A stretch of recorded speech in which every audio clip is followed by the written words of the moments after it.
Matt, so what stood out to you then as the company tried to lay out its case for the rest of the year? Well, I think, as you say, the most significant thing here is they are committing to pay an $18.75 billion dividend for the first quarter. So if that I think is an indication that the board is confident that they will be able to hit the $75 billion that they had committed to paying in dividends in the IPO. The question, of course, really is going to be, in the first quarter, if you look at the financial results, it says that they managed to average the average price for their crude that they sold was $51.8 a barrel. Whether that is a feat that they're going to be able to achieve again in the second quarter, with prices now hovering around $30 a barrel, that looks particularly unlikely. So that means that to keep up the pace of these massive quarterly dividends, they're probably going to have to borrow some more money in the second quarter to pay for that, because they've also got big other commitments coming up, like, of course, this acquisition of SABIC, which is expected to close in the next few weeks. Yeah, they might get a discount on that, Matthew. Good morning to you. It's Manus. Let's run through some simple maths here. Other people's math, not mine. Free cash flow, $15 billion. That is less than the dividend. That's a shocking headline.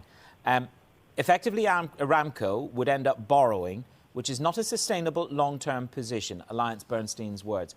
This has huge political ramifications because this jewel in the Saudi crown was the vehicle of payment. It's owned by 98% by the government, isn't it? That's the real risk.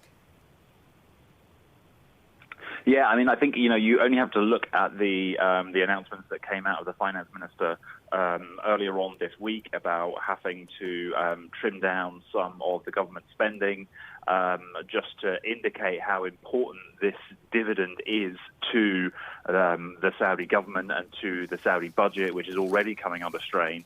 I mean, I think from Aramco's perspective, if you look at the gearing ratio, that they've actually, their net cash position actually increased this quarter.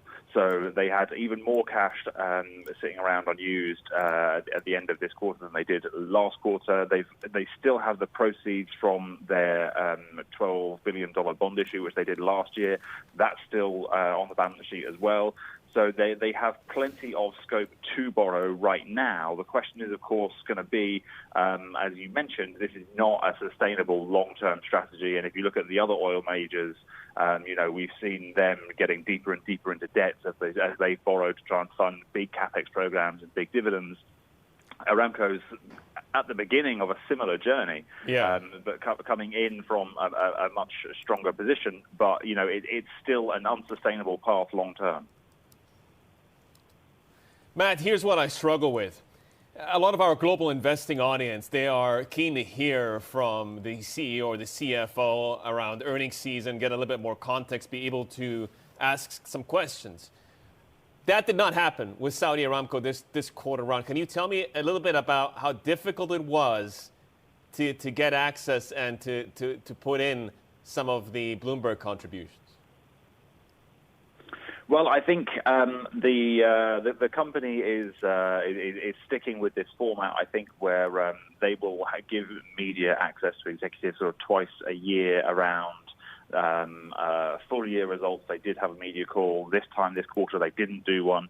I think given the sensitivities that there are in the market around at the moment, I think they are possibly trying to keep their head low a little bit. But of course, the flip side of that, of course, is that every other big oil company is holding annual general meetings that investors and reporters are allowed to go and attend. They're holding earnings calls and doing interviews with the likes of us and others. And as much as Aramco now wants to be benchmarked against all of these other big oil companies as an investment, then I think also from some of this sort of transparency perspective as well, then it's going to be benchmarked by the same token against them.